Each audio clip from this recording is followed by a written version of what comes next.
Hello, everyone, and welcome to another episode of Seraph Syndrome, or Wishing on a Die. And my name is Danny, the DM of this campaign, and I'm joined by my two lovely co-hosts. If you guys would like to say hi. Hello, I'm Noelle and I play Stella Starweaver as always. For now. Oh. Okay. That wasn't meant to be morbid, that just. Yeah. I shouldn't have said that, I just doomed myself forever. You're gonna die. You're gonna die now. It's No, preordained no. by the stars. My You're dead. girl Stella. You're dead. You're dead. You can't kill her. You need to guys. marry her, remember? Not dead. Not dead. He's a widow. All right. Go ahead, Tiny.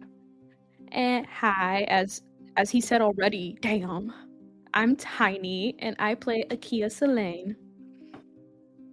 And let's get right into the recap.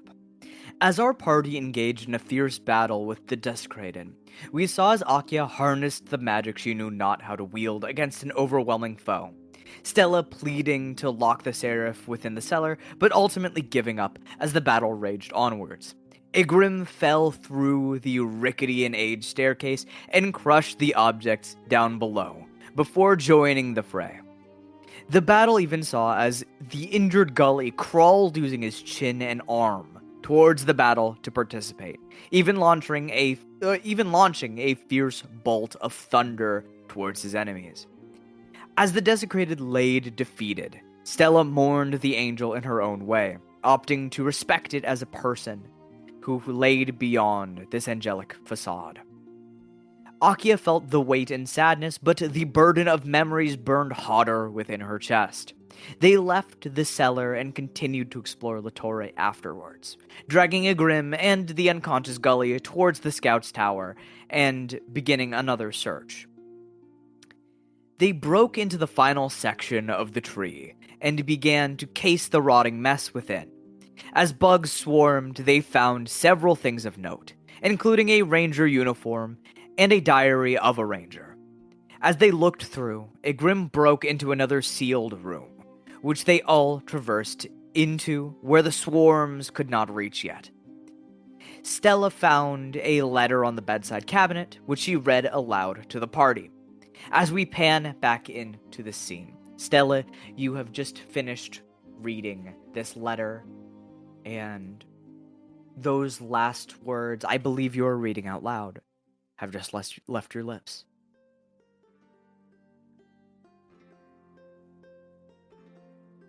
As I read those last words, I just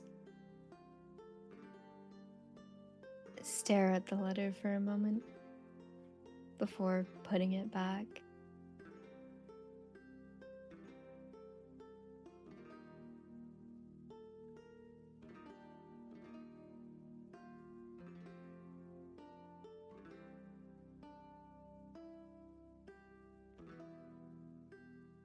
I can only imagine how awful it must have been. The fear, not knowing anything. After that, you hear a blunt thud from right next to you. Huh? You see I as a turn. Grim drops Gully right onto the bed. Oh! Oh, well, I suppose that'll be a much more comfortable place for him to rest. Gully lays stagnant, and a Grim gives you a thumbs up as a plume of dust continues to float through the air from the disturbed bed. I give him a thumbs up back. And on that note, it might be good for the rest of us to take a rest as well. Please. I'm so tired. Yes, me too. And I'm fresh out of spells, so it might be safer to just rest for now. Oh, right. We should also maybe send a letter back to the boss telling him that we found Gully.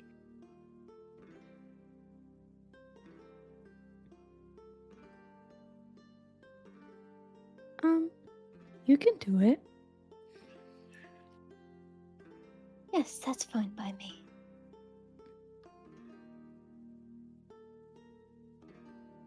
I don't know how much setup we could do in this one room, but I'm sure we could make ourselves comfortable somehow.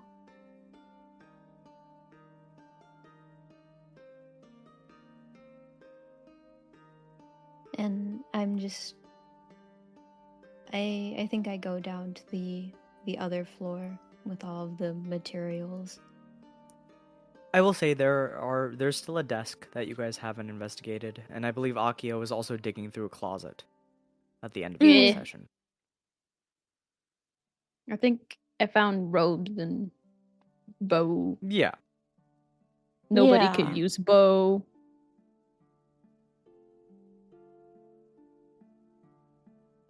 Okay, then I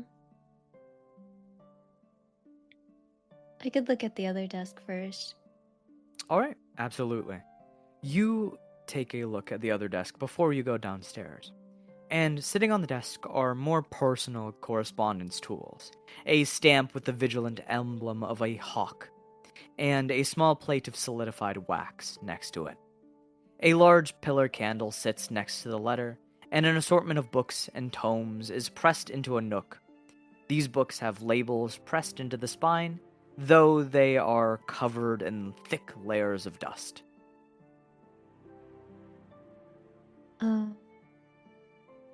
I think I'm gonna swipe away at the dust so I can see what's on the books.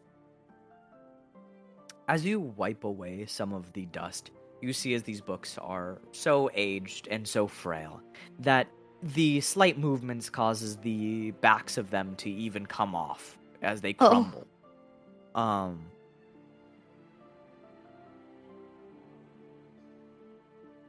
As one of these books kind of crumbles away, you see that inside of it is almost hollowed out, like it was a fake book on the shelf. Hollowed out. There's no paper inside.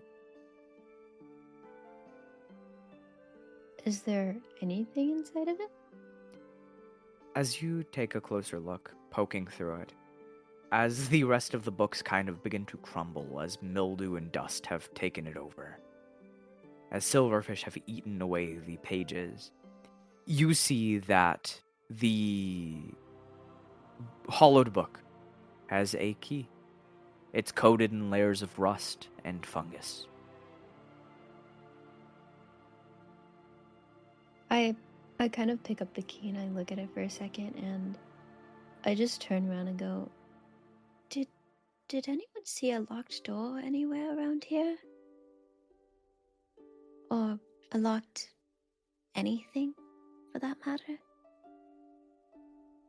I don't think so. I was mostly looking around the lockers, but we can look.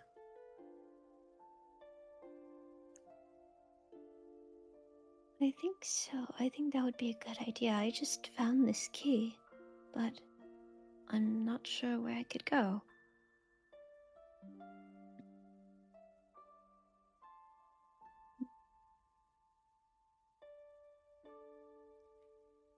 If you guys wish to look around, let me know where you want to look, and I'll have you guys make some checks for me.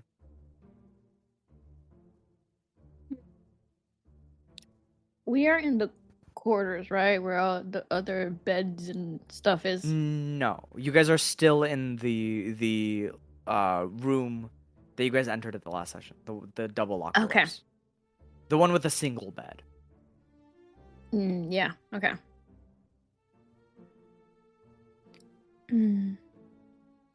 We can look back out where the other beds are and see. Sure. We could do that.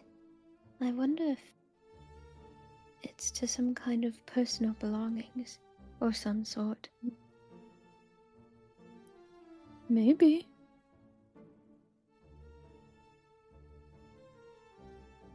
All right.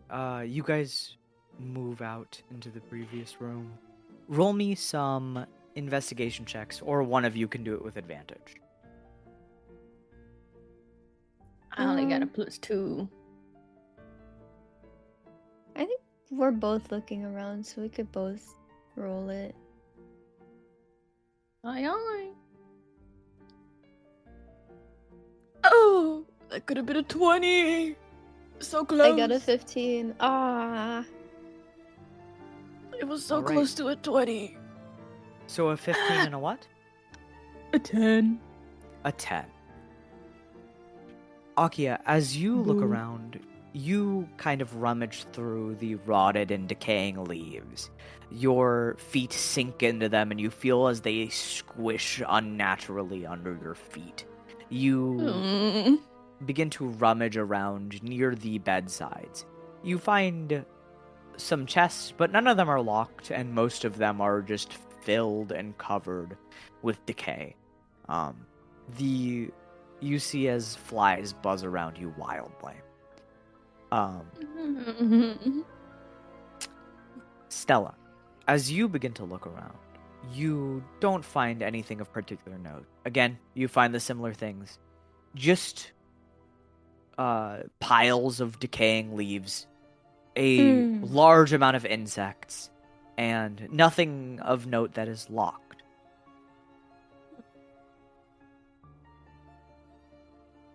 Does the key have like a certain like shape on it? Or As does it just you- look like a regular key? Of course.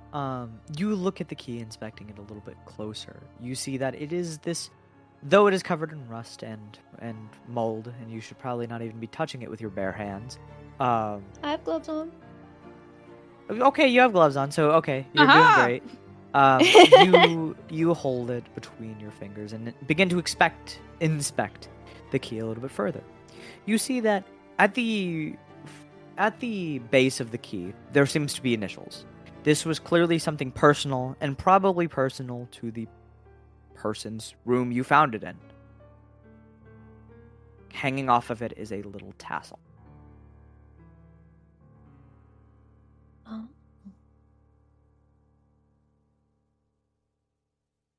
What are the initials? KB. KB.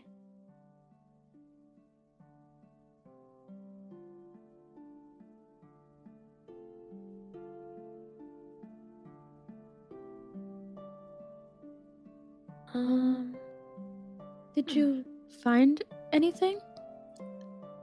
No, I didn't find anything. I've just been inspecting the key a little bit to see if it maybe could tell us where it might go to. Darn. I didn't find anything either.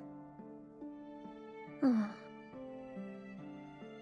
Well, the key has some initials on it, so it probably is very personal, I think. What are they?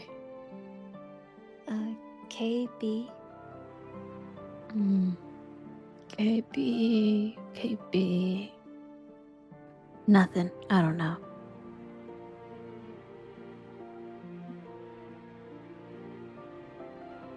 Did we see any names around that have those initials? I don't think we've really seen many names. Just that No. one ranger's name.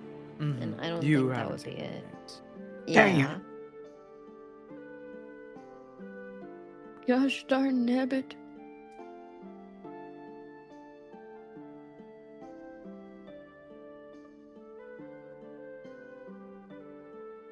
Well, I guess maybe it could be elsewhere. Yeah.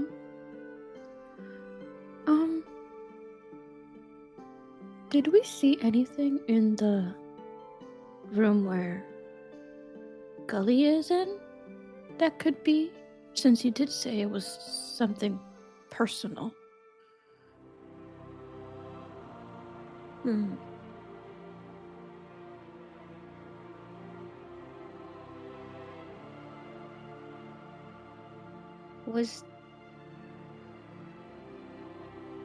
Did the bedside drawer have any locks on it? I would say, Stella, you really gravitated quickly to the letter. Mm-hmm. So I would say, I'll say no. You didn't see any. Damn. You guys did Could I- gloss over the whole room pretty fast. Yeah, We can maybe look We should again. go back. Yeah. Yeah. All right. You checked the closet, right? I mostly checked the closets in this room. I don't really know much about the ones in there. We can check. Let's double check. Yeah. You guys walk back into the room, and you see a closet door made from sticks woven into each other in a cross-shaped pattern. And you pull the doors open, and you see there are various outfits that have started to grow mold and mildew all over them. The smell of stagnation is rife within the minuscule confines of the closet. And beneath these swaths of clothes, glued together by mold, I'd say pretty easily, you spot a chest with a keyhole. Oh. There's a chest. Oh, let me see.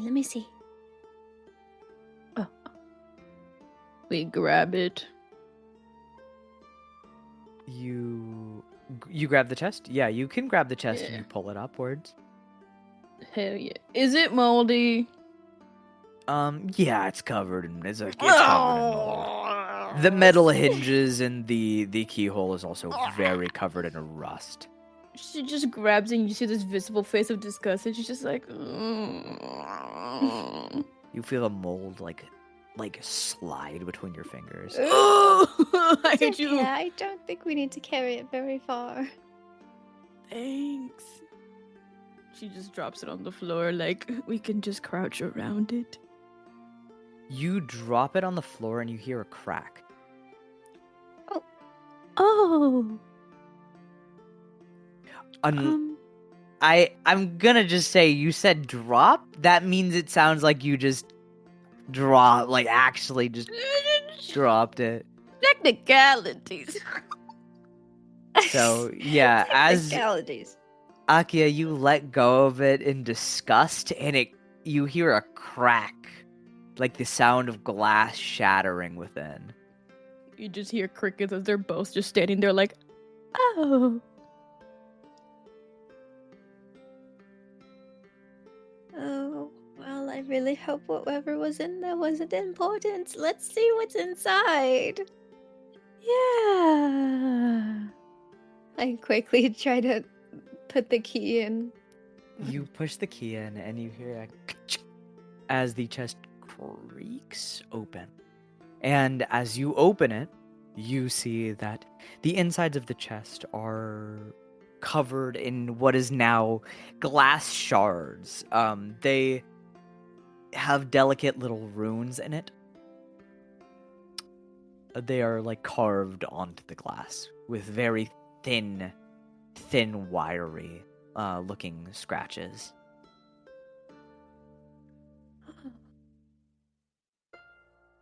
It's just shards of glass, nothing else. Shards of glass covered in runes, yes. Covered in yes, that's what I mean. We can rummage through it carefully. Yeah, Carefully. I was gonna say maybe I start trying to like put them together. As you touch your fingers against these shards of glass, Stella, as you try to push them back into place, it almost sounds like radio static begins to echo in your head.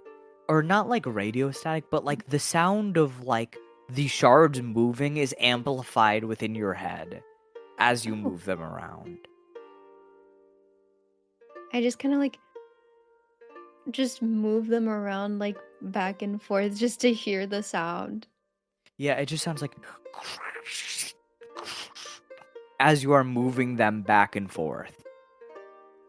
Oh, how weird.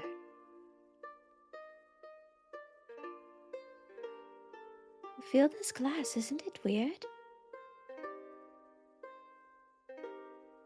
Yeah, Akia, if you do that, are you doing that, Akia?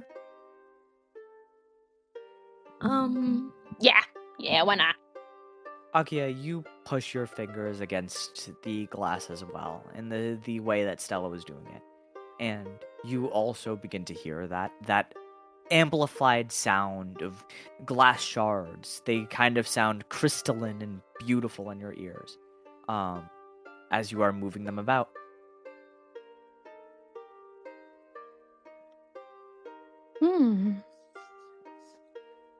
She just kind of feels serene in a sense.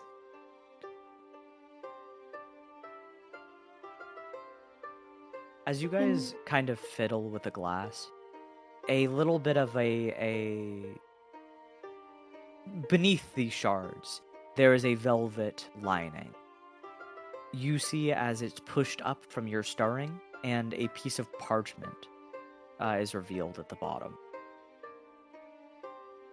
Oh. I pick it up. You see, as you begin to inspect this paper is explaining what this orb is. This is an orb of speaking.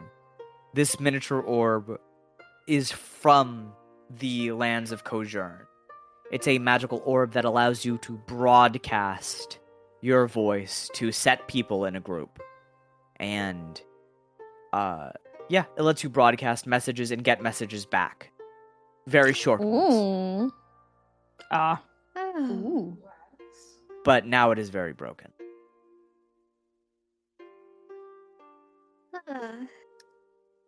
Ah. Sorry. It's all right.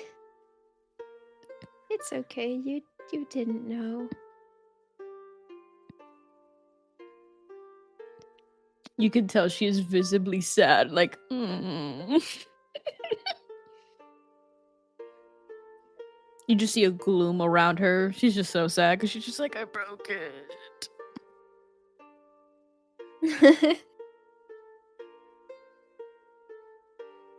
um,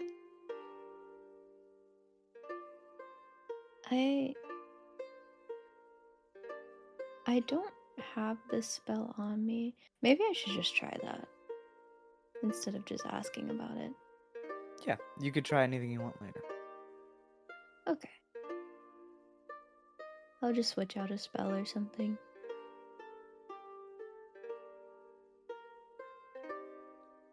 I'll see if I can figure out how to fix it somehow. It could be a very useful item to have.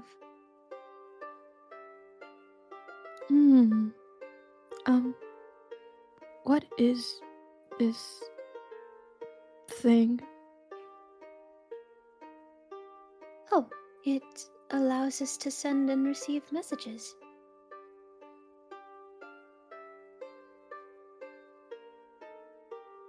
How?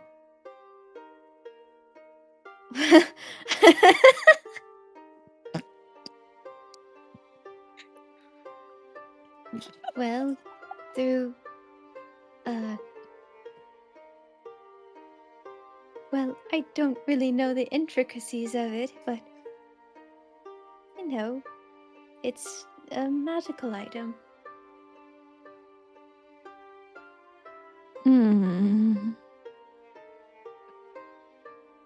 Great. More weird stuff.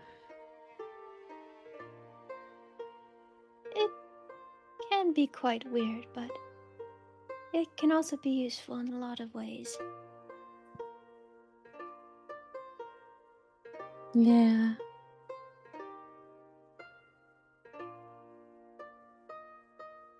Even I'm seeing things that I've been unfamiliar with. So many things.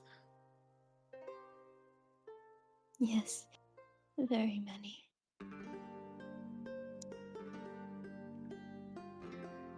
Well, we could probably start getting ready to take a rest, and I could go write that letter.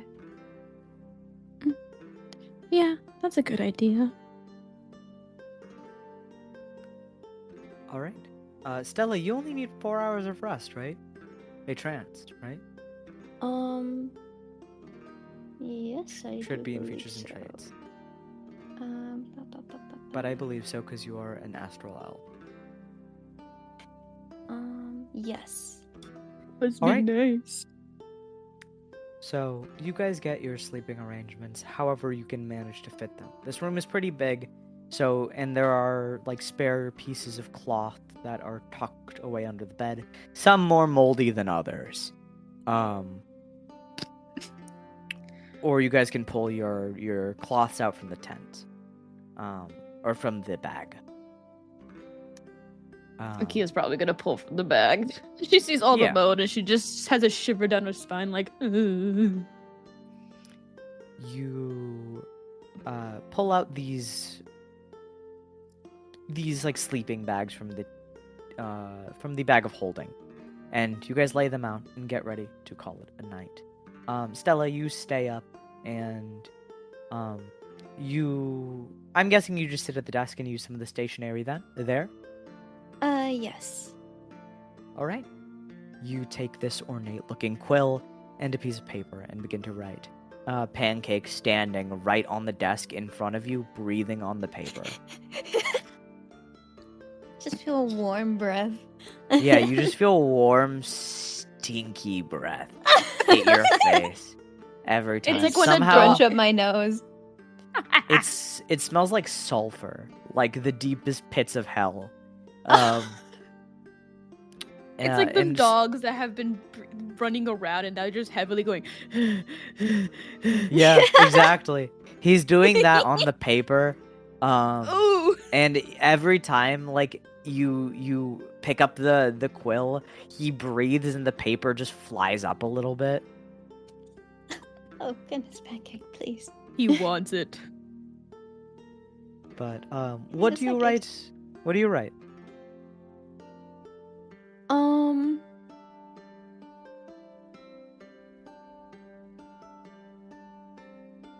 Do I have to like say directly what I write, or like just like summarize it, basically? You could summarize it. Okay. I just write that we found Gopher and he was the last survivor, and that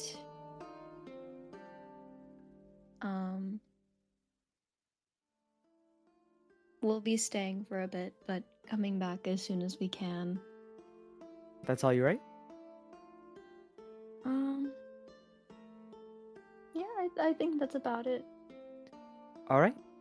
You fold the parchment and you hold it to Pancake, and you just see as Pancake's tongue comes out, he like wraps it and coils it around the paper and sucks it into his mouth. Oh, okay. Lovely. You see as Pancake's tail begins to stand straight up, and it begins to move around in a circle as it glows. It blinks twice, and then he returns to normal as his tail falls to the floor. Or to the desk. What an interesting creature you are. He spits out a fly onto He's the so desk. majestic. Oh my. It's just a dead fly. Just a dead fly covered in drool. Oh. Okay. And what do you guys do?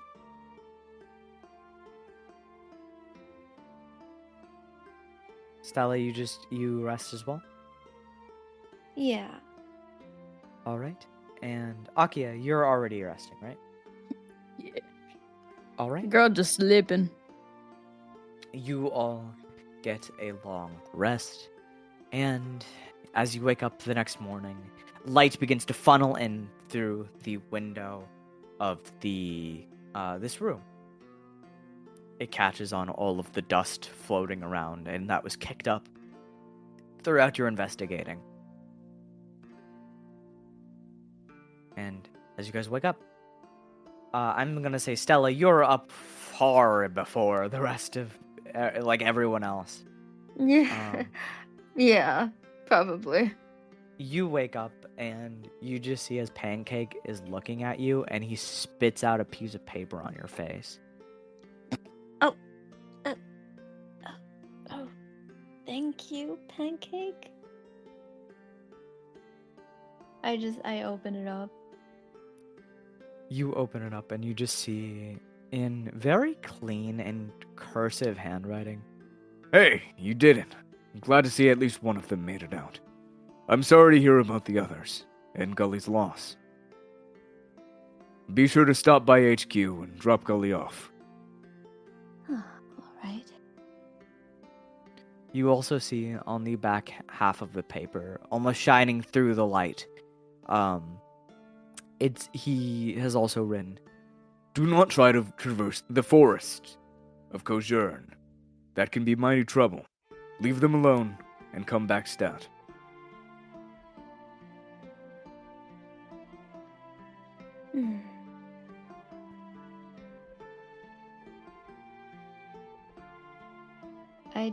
I kind of think back to all of the things I found about Kojurn.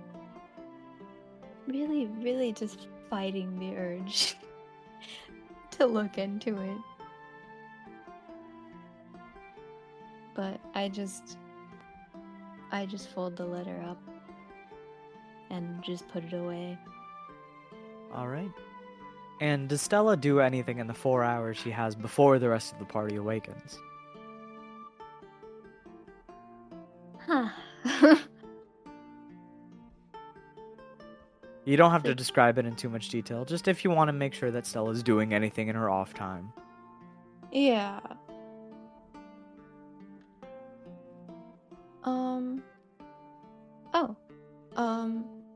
I think I'm gonna go back to the orb and I'm gonna try to use mending on it.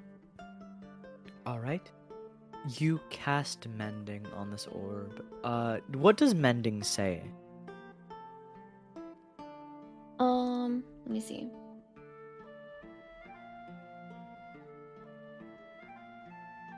It says it repairs a single break or tear in an object you touch,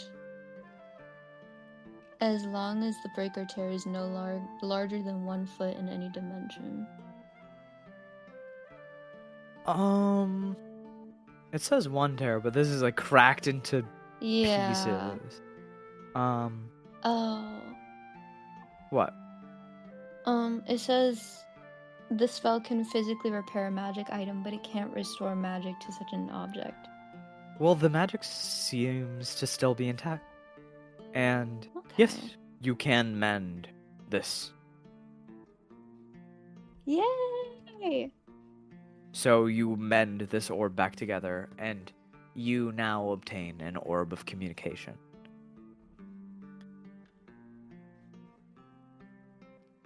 I did it. And I think. Hmm? Oh, I was just gonna say, I think, like, as Stella's putting it back together, it kind of looks like a constellation connecting the orb back together and pulling it back into place. Like stars connecting each piece of glass and pulling it back together. as the fates guide the glass back together, you manage to repair this orb. It is fairly fragile and may break often if handled roughly, but it is good to go for now. I'm putting it in the bag because I don't want to risk anything. You push it into the bag. It sinks into the void like depths below. And anything else you do with your time, or do you just pretty much wait? Um, I think I'm gonna like maybe look outside, make sure everything around is safe. You look out towards the skies of Kosher, and you are well above everything. As you look out through the window, even from this angle, you can see the corpse of one of Gulfair's previous friends plunged into the tree. You see as that is just pinned there. You also see that there are seraphic animals, especially birds, that fly above the tree line. And roll me a perception check, please. Okay.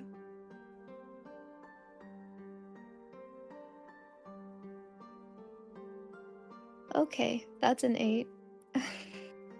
With an 8, you see the rustle of a tree nearby. And that's all. Oh? Could I try to get a closer look at it, or is that just all I see? From this angle, as soon as it rustles and whatever was there is surely gone. Okay.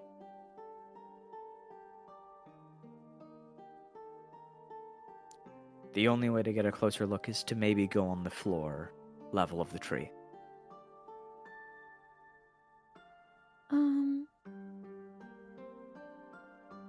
Yeah, I'll do that.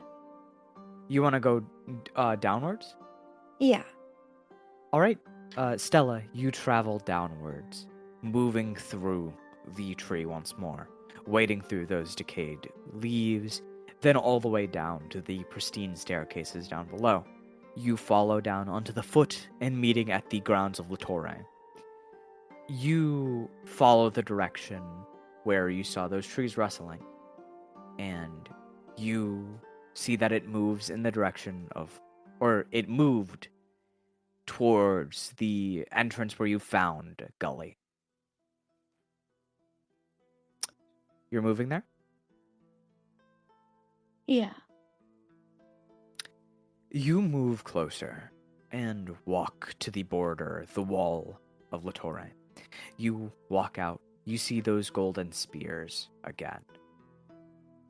You see the trees rustle once more deeper inside the forest.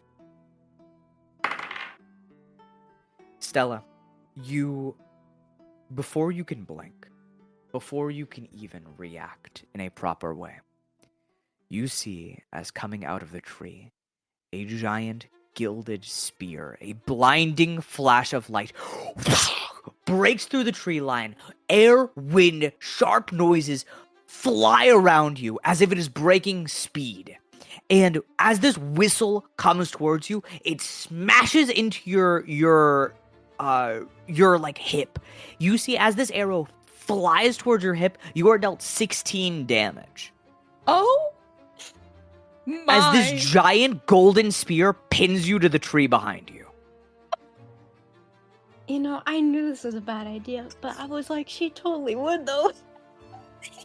Stella, as you feel this pain run through your body, this intensity, this fire, pain, true agony, you feel as your blood begins to spill across the ichor. You see this spear, the very same that pinned Gulfair's friends to those trees. And whatever it is now looking directly at you. You see golden eyes gleaming in the darkened forest. They stare at you.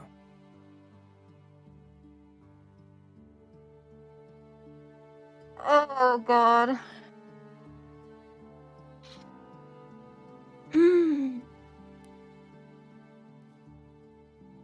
Okay.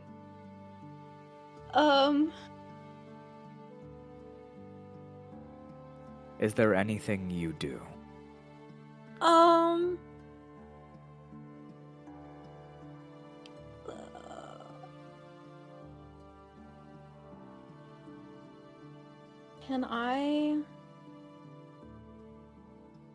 Can I use Starlight Step to like get unpinned?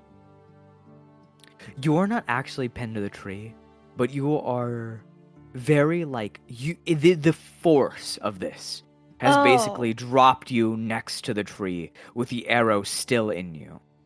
Okay. Or this giant spear.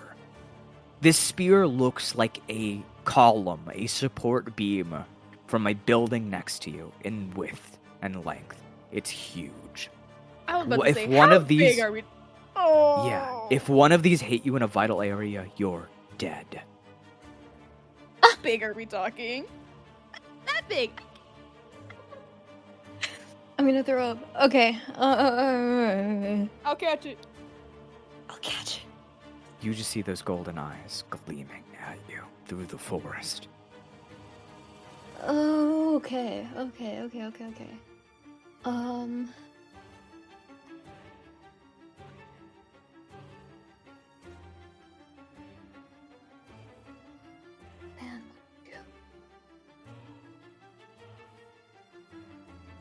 Man. Okay. It's a bonus action, so I think I'm still gonna do it.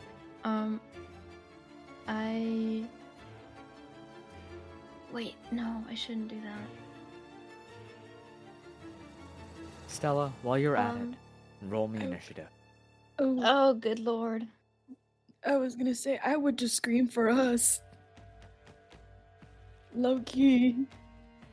I mean, true, that's a nat 20? A nat 20 on initiative. Alright. Hubba. Can I...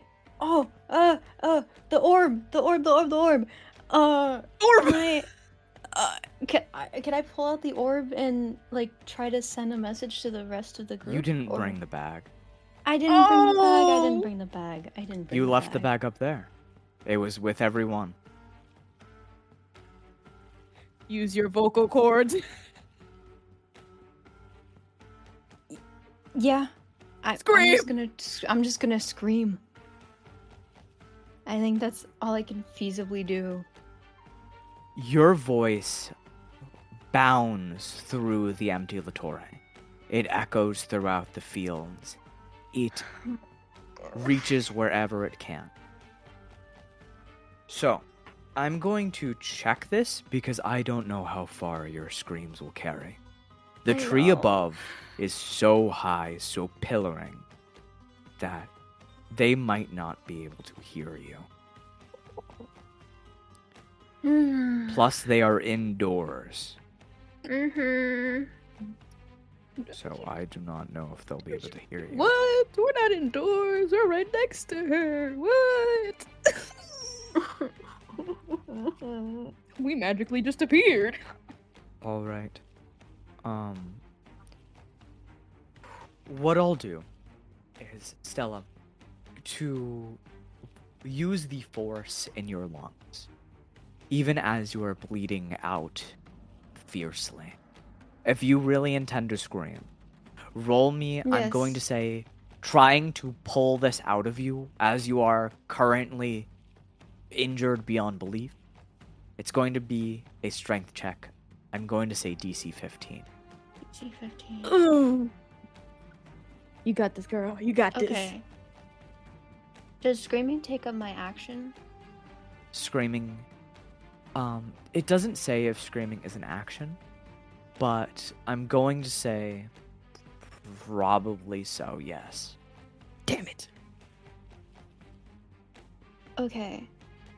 Actually, you guys can. Well, screaming at this force, Yeah.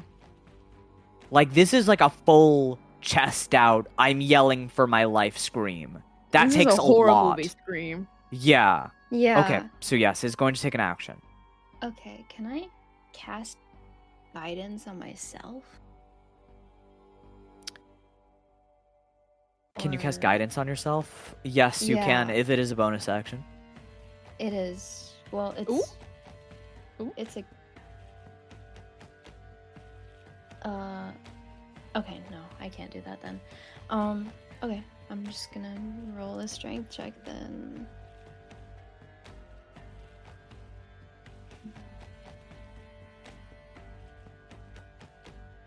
A 17? A 17. It was a DC 15. So Oh! as you scream Oh my god. loud Thank enough, heavens. even your friends who are about 60 feet into the pillaring Oh tree my above, god, my vocal cords are gonna Can be hear done you. for. you let out this billowing roar. And what else are you doing on your turn? Is that it? I think.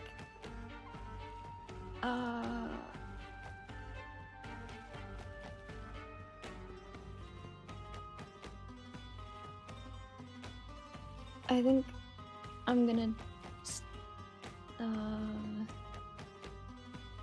I'm gonna still use Starlight Step, I think, and maybe.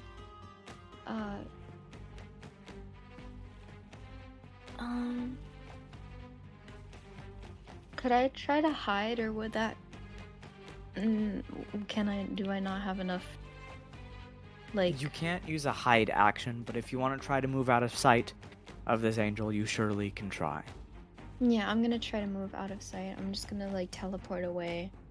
There are some buildings nearby. I'd say you can use Starlit Step to move to one of the sides of them. Okay. Stella, as you scream, as you alert your friends, I'm going to have, so you're at initiative 20. I'm going to have, Akia, roll me initiative, and Igrim will also roll initiative. Aye, aye, Captain. You guys technically shouldn't be full rested now. But that's okay. We'll just let it slide for now. Thanks. Grim has advantage on initiative. That's a 17 for Grim. Ooh, 7. Ooh, twinsies. Oh, 17 on yours too. All right. Yeah. Gully is going to roll. That's an 18 from Gully. All right. So, going next in combat is the Angel Archer, hidden within the trees. Stella, the moment you teleport, you see it as another arrow. As you screamed, you see another arrow fly through the same arrow, splitting the ichor in half and sending a blast of ichor, a reverberation, and stabbing deeper into the tree. As this burst of gold splatters on the floor around you, you realize that, I would say you realize that you are out of your depth. Mm-hmm. Yeah, I think so. Stop rolling them dice. You hear as there are more tussles in the tree.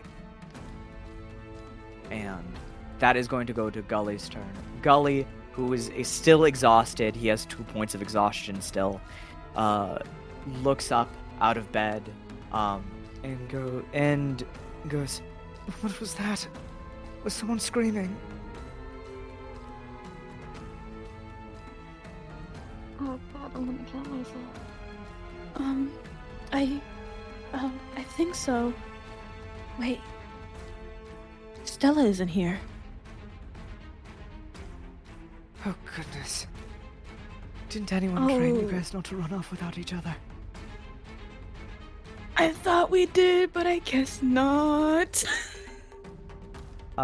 Gully stands up out of bed.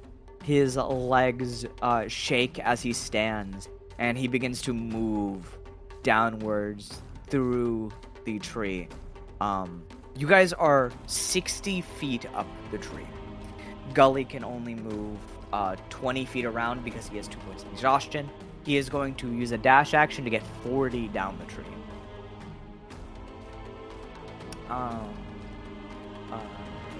And that's the end of Gully's turn. That is going to go to Igrim. Igrim gets up, still in his full knight armor. and begins to run down these stairs as well, trying to assist. He actually gets just 60 sleeps with feet it? down. Yes, he does sleep in it. He gets to the bottom of the staircase of the tree. I'd say immediately he sees you, Stella, and he looks around at the spray of ichor around. And that is going to be the end of Igrim's turn. Akia, that's your turn.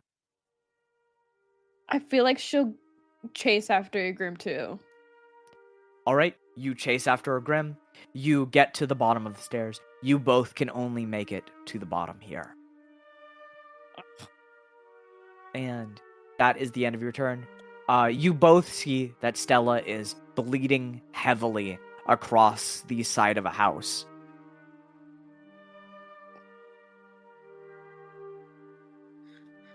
Oh no. You have a bonus action if you can do anything, Akia. What's my bonus? Nah, my bonus actions are my dagger and shillelagh. All right, that is going to be the end of your turn then.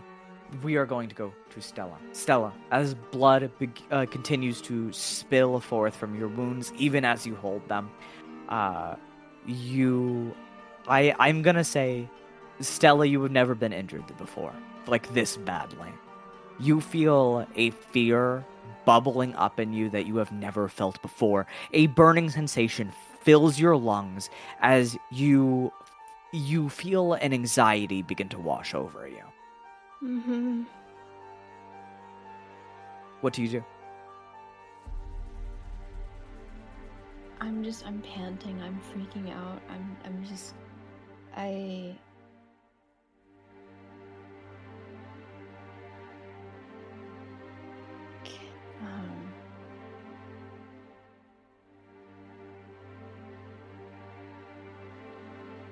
don't know what would be the safest thing to do here.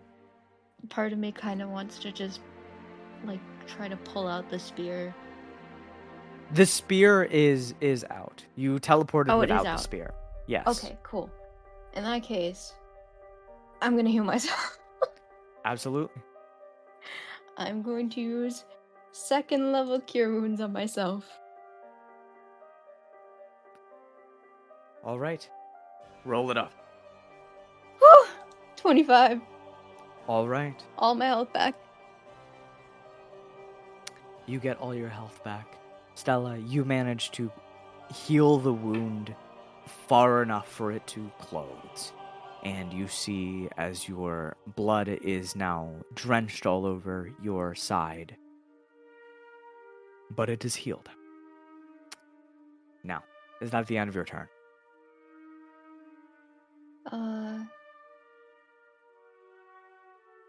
Yes, I believe that will be the end of my turn. Yes. All right. That is going to go to the force in the woods. You see as golden lights glimmer atop the treetops nearby. Well, I'd say it's more so Akia and Igrim that see that.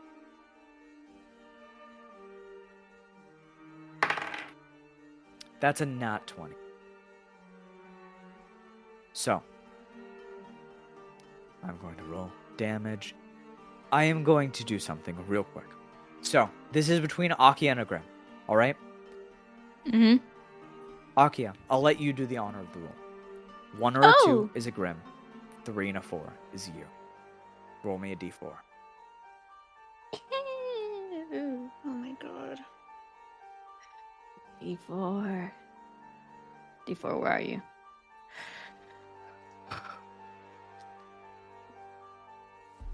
4. That's Akia, right? Yeah. Akia, as you reach the end of the stairs, as you're panting, as you're huffing, you see as a golden spear, once again, flies with such ferocity that it almost breaks the sound barrier. A violent boom expels through the forest. All of the tree's branches move out of the way of this force like a bullseye, as a golden spear suddenly plunges directly through you. It plunges into your chest, and you fall backwards with a golden spear in you. And everything quickly grows What? cold. Akia, you are taking 60 damage from Hey, a golden spear. Hey guys! Oh! Wonderful. I'm. If you guys wouldn't have already guessed, I am down. So, normally in D&D, this doing double your HP Oh. and damage instantly kills your character. Instantly. As this golden ichor punctures through you, you fall backwards and everything quickly grows cold, Akia. You lose consciousness immediately.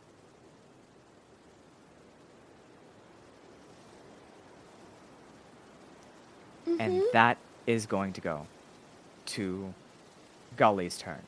Gully turns around and sees that happen. Or he's actually above the staircase with you guys.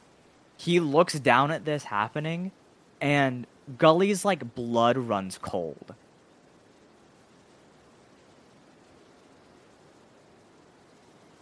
And he just immediately yells, "Don't mess with it! Run, play dead! It'll leave!" And Igrim grabs your body, Akia, and he rushes over to the side of the building with Stella. That is going to go to... Thanks, Grim. Thanks. That is going to be the... That is going to go to Akia's turn. Akia, your vision quickly got blurry. Quickly, everything went black. Quickly, everything went to nothingness.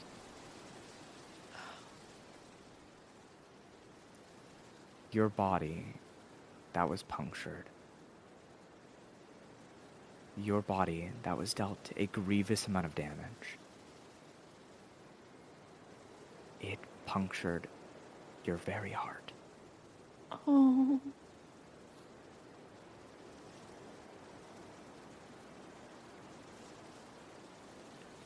Akia, in deepest black, in Deathly Hollow, you find yourself.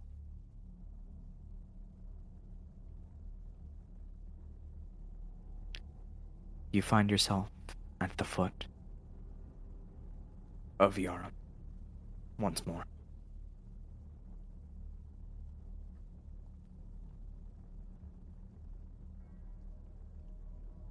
He looks down at you. That cold, knightly face looking at you.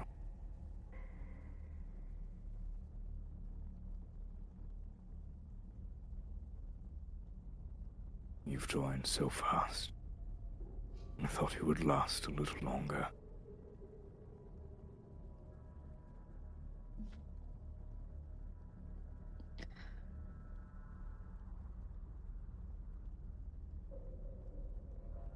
She just stares at him.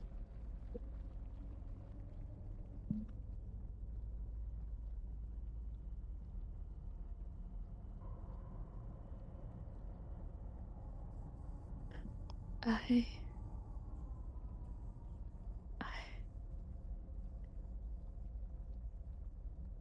am I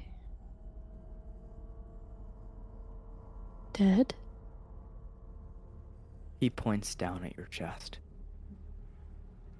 As you look down, you see a gaping wound. Your flesh is contorted from the spin of the arrow. You completely got punctured.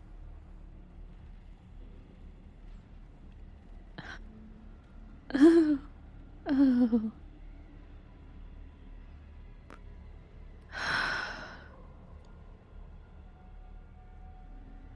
Your body is well endowed. You are unliving, as the people of your world would say.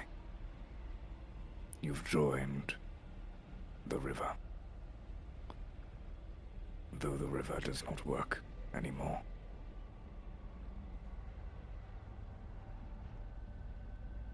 Damn it. Damn it, damn it, damn it. Yarum stands up and he begins to walk in a direction. And he waves his finger at you as if you are supposed to follow him. He follows. I see your intensity, your ferocity, still holds, yet.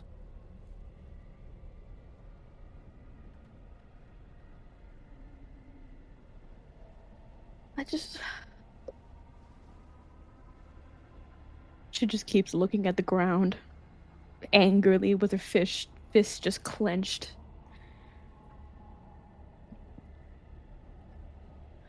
This wasn't supposed to happen. Not this soon.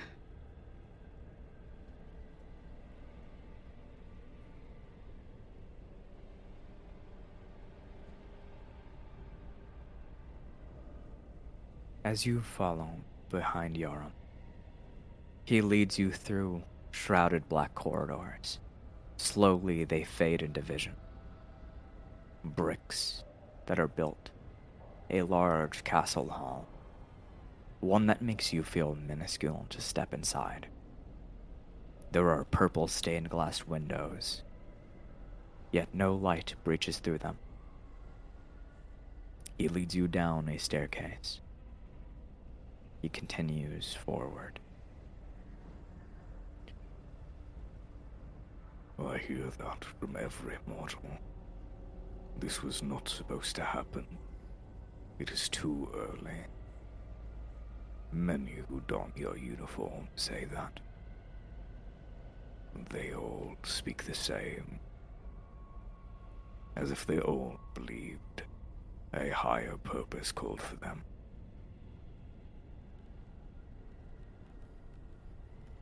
Do you believe in a higher purpose? Do you believe in those forsaken gods above? What gods? The ones who left everyone behind? I could care less.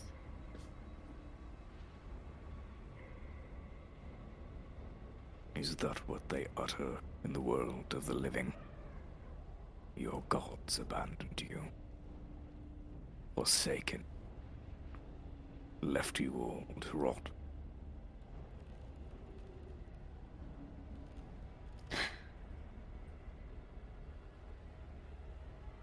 Not where I'm from. We were told to believe that she would save us.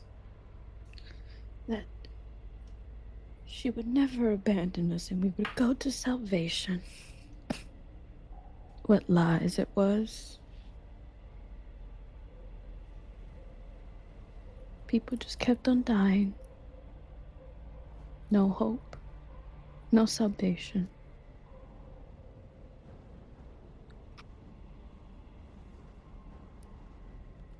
Yarum continues to take you down these castle halls, slowly walking you through the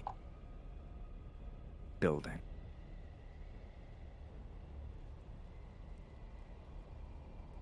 Salvation. That is what she always had tried. Many had believed her so. Many still cling to the wish of salvation. I, too, once believed in salvation, not from the one you deemed worship. He stands in the middle of a great hallway. He stops, staring at an empty throne.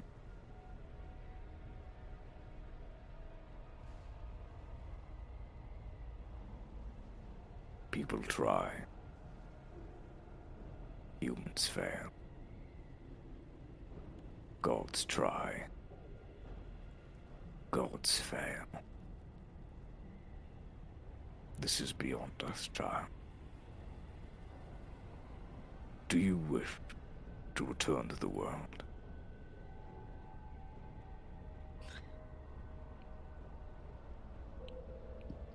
I have people waiting for me.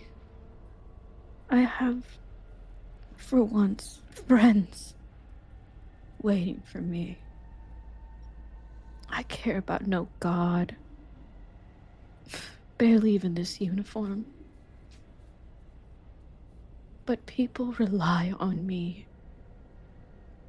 I can't let them down.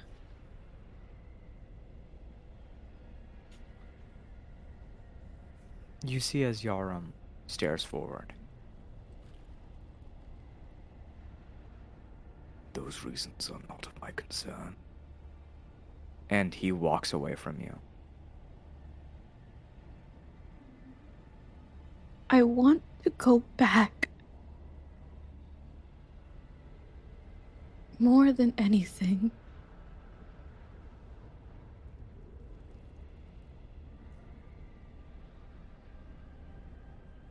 Please.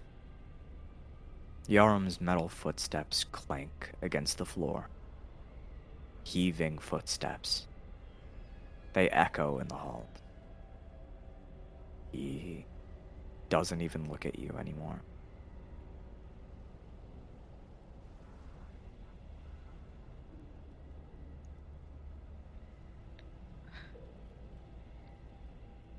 What do you want?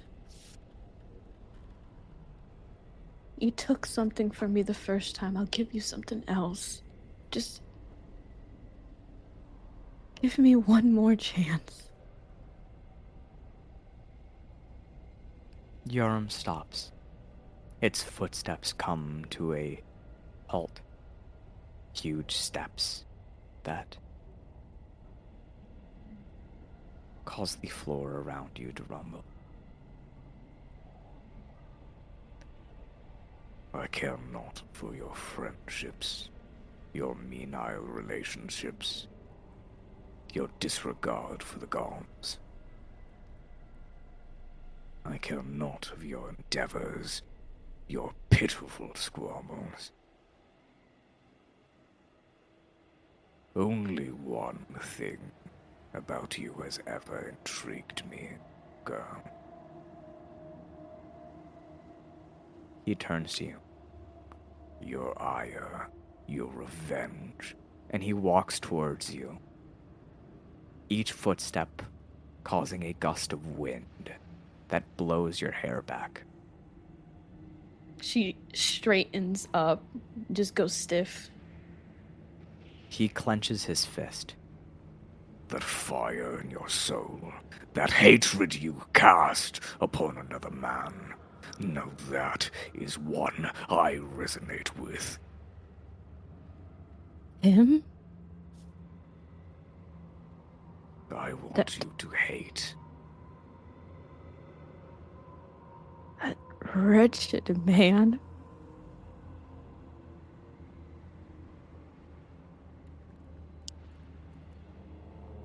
I hate him till the day I die. Then let that rage consume you, for that will be your path.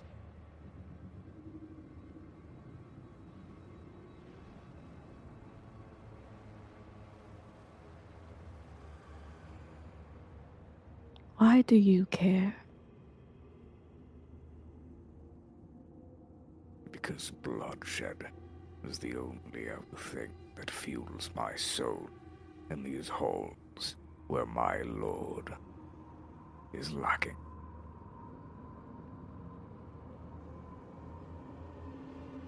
I granted you power because I felt your malice, I felt kinship within your hate, for I hate as well.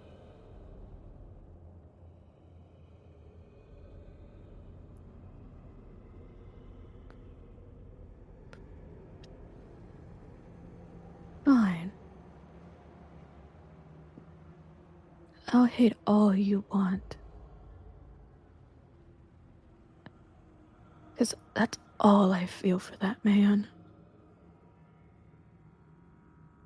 You see as Yarum holds out a hand towards your face. His knightly gauntlets much bigger than your face. Two sharp, pointy claws at the end of it. He reaches towards you. He pushes his fingers deep into your eye socket. You recoil, you fall back onto the floor, and he rips one of your eyes out. Oh! The socket is empty, and he looks at the eye in his hand. He burns it within his palm. Your eye is penitence. Do not show me this drivel where you die a meaningless death again, or I will not be kind to you the next. If rage no longer consumes your heart, your soul will be cast into the deepest pits of this manor. And he creates a flaming papyrus in front of you. You see that it bears your soul in it. And within it, a new line appears that you can see. If you do not act with the most malice you can towards your target of ire, if you do not gun down and track this person, your life will be forfeit in Yarum's hands. Gotcha. Great. You see the paper disappears, folding into nothingness. You see he turns to you.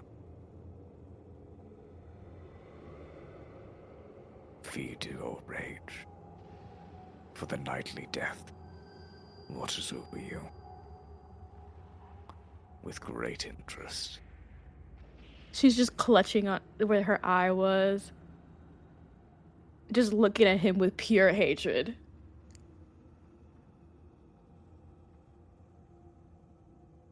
You're directing your hate to Yarum? Just hatred thinking of the priest, that's the thing. Okay, so as you feel that hatred burning, Akia, you feel as the ashes from your eye float into the cavity in your chest and fill up the space where you were shot. As that fills up, you notice a discoloration of the skin. It looks sallow. It looks more sallow than usual, as if it has rotted away within you. As if a chunk of your soul has died.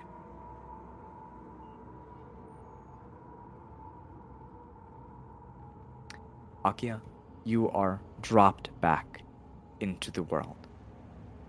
As you blink, you are awake again.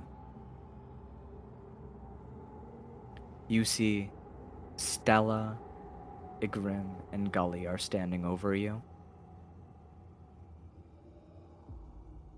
And Stella, what have you been doing while Akia has been out? It has only been a couple of moments in real world time.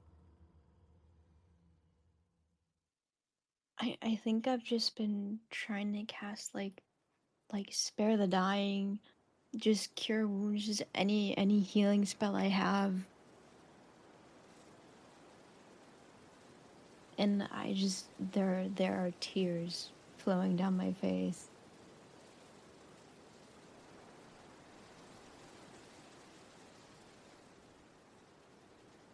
Akia, you slowly blink back. You return at 1 HP.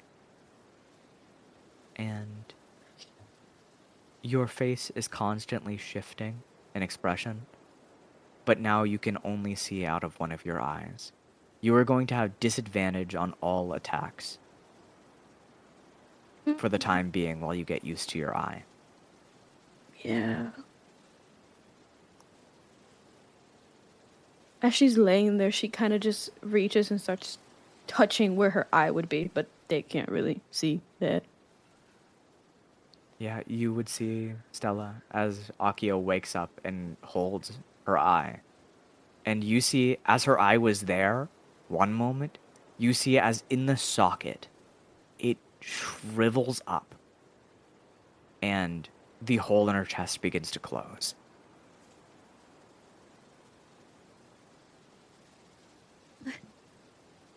Akia!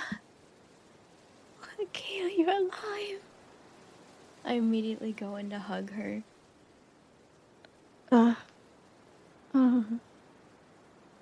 Yeah. I'm okay for the most part. Are you okay?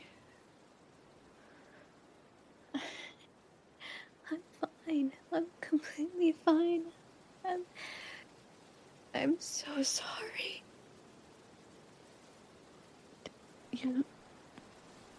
You couldn't have expected that. It's don't worry. Is everybody else okay? Igrim just puts a finger to his mask as if he's telling you guys to be quiet to make sure. Oh, okay. Here. Let me see. We might be being watched, so just be careful. We should probably stealth out of the village. When they get an eye on you, they're not quick to let you go. If I had known you were going down here, Stella, I would have told you to play dead if they found you.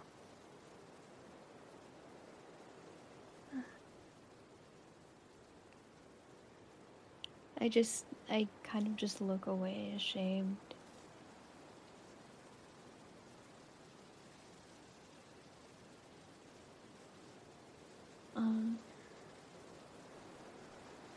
I think for a split second I get an idea, and I'm gonna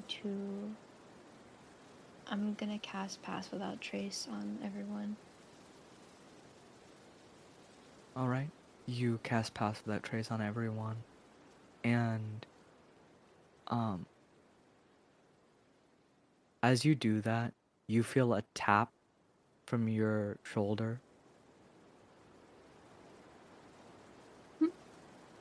You see, as Igrim looks at you through the visor, he stares at you in a way. The darkened helm feeling daunting as those devilish horns stand high above his head. As his cape and the hair atop his helm waves, he slaps you across the face.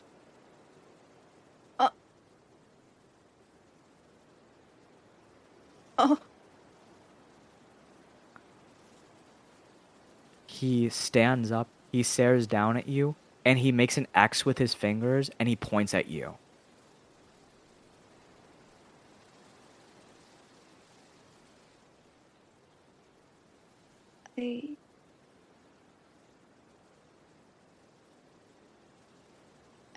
I hold the side of my face.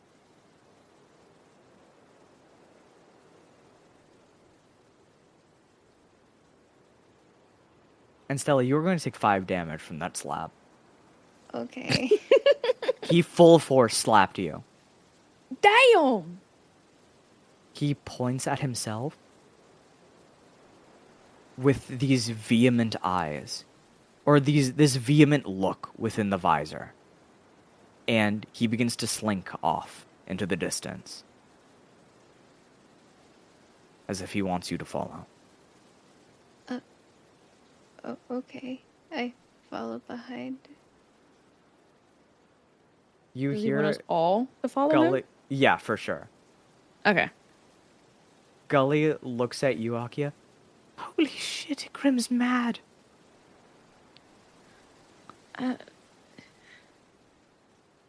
Yeah. We should follow before he hits us too. You walk forwards. You all stealth alongside Zagrim. I'll have Igrim do it with advantage. Or not, yeah, with advantage. So a flat roll. And then it's a plus 10 from Pass Without Trace, right? Yeah. Plus, wait, let me check. For sure. I believe it's a plus 10. Yeah, plus 10. Well, that's a 25. So Igrim helps navigate outside of Latore, as far away as the trees as he can without getting caught by the rangers. And as you guys get a safe enough distance away from the forest, as the midday sun finds glimmers through the trees, Igrim stops, looks at you all, and he pulls out a small journal. He flips through it, and he comes to a page. You see he pulls out charcoal from a side pouch hidden within his cape. And you see in handwriting, he just says, Rule number 1. Follow me, do not separate. This world is dangerous, you will die.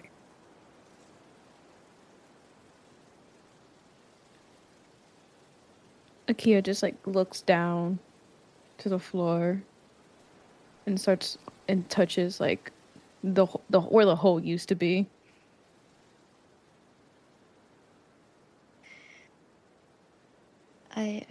I look at the writing and I look back up and just nod. For a brief moment, you think you hear a sigh from within the helm, and he turns away from you and begins to trot forward.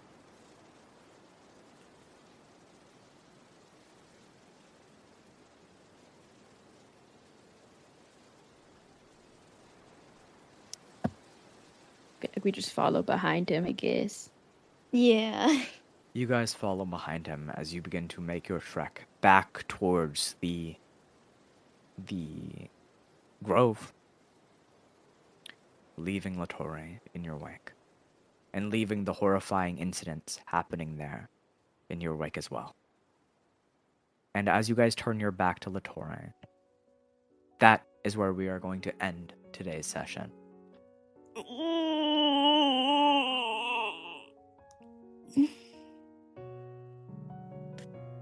So thank you all for listening, and I hope you join for another session of Seraph Syndrome. Thank you all so much. You might not see me. You might not see me. You might not see me either.